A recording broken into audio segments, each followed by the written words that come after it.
Today on Flick Knows, we go through November's land title statistics. I know we're in January, as well as the quick stats. Stay tuned. Hey everybody, Happy New Year. Here we are, 2023, getting after it. And today we're going to go over the land title statistics from November of 22.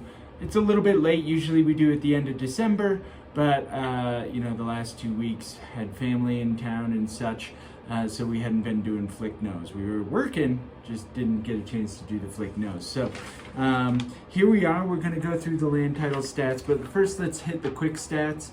New properties on the market in the last 7 days. There were 11 of those. 14 have gone pending. 22 properties have sold, and 6 were price reduced in the last 7 days.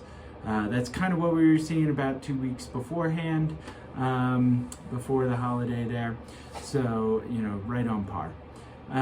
Going into what we've been seeing active listings wise, so we ended last month, December of 2022, with 676.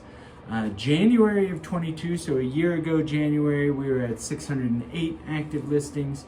Today we're at 658, with 258 of those being options, the others all being pending. So those are the quick stats there. I think the biggest takeaway here, right, is number of active listings. If you were expecting a glut of inventory to come on the market like we saw in 2008, it's just not happening. Sellers can afford to carry the property, right? We have seen some price decrease this year. I'm going to say about 3%. I haven't done the actual calculation. Somewhere's around that 3 to 5% is what I'm thinking it is. But January of last year, we ended January with 608. Today we have 658. So 50 more properties on the market. Days on market, I do believe, is up, and we'll review that next week from the Showing Time market stats. But let's hit November's land title stats. Apologize, I'm getting these to you about a week late, but it's still important to go through these. Residential price on average for the month of November was $1,383,000.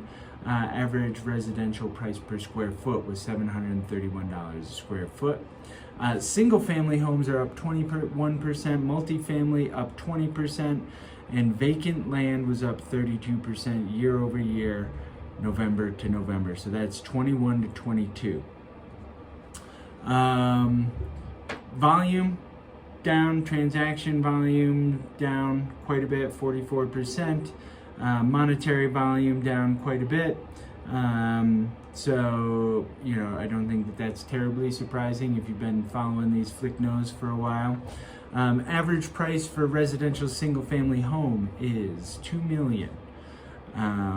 We've got some high dollar stuff. A lot of stuff.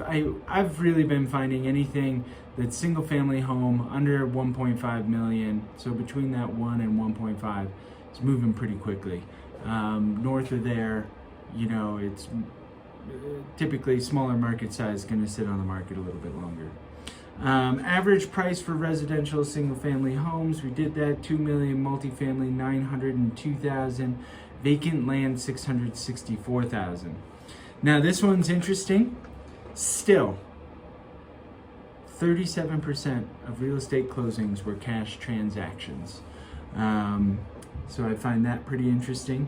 And then local buyers were still holding, with about a similar mix of about 27% local, 43% front range, and then the other 29% being out of state. So, but almost 40% of transactions being cash still. So, if you have any questions about any of that, you want to discuss what we're seeing in the marketplace, what the best strategy for buying is. I understand a lot of you are trying to wait to see if things go down significantly, but I'm seeing that number of 40% of the transactions really don't care about the interest rates. And so, I'm wondering where we're going to end up here as we start ramping up and we start seeing more properties come on the market. and how we see those properties move here come March. So stay tuned. We're watching everything pretty closely. Give a call or reach out, teamflick@summitliving.com. If you have any questions, we're here for you. And we'll catch you next week for another episode of Flick Knows.